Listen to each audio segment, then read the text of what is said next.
Kinumpirma ni Senador Raffy Tulfo na ang anak niyang kongresista ang sakay ng tiniketang SUV na dumaan sa EDSA busway noong nakaraang linggo. Bagaman hindi naka-8 plaka, may sticker ito ng official seal ng House of Representatives.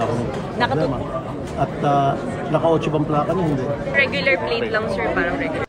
Para kay Senador Tulfo, sapat nang nagpatiket at humingi ng paumanhin sa kanya ang anak. Hindi rin daw anak niya ang nag-abuso, kundi ang driver nito. Well, in-admit naman niya, yung mismo sinungaling at nag-apologize siya. So, parang itong problema doon.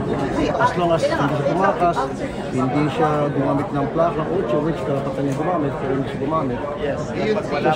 Mahirap talaga eh. Hindi siya kasano. Kaya lang, so happen, nagamit ngayon, nakakaalam pa ata, nagmamadali siya.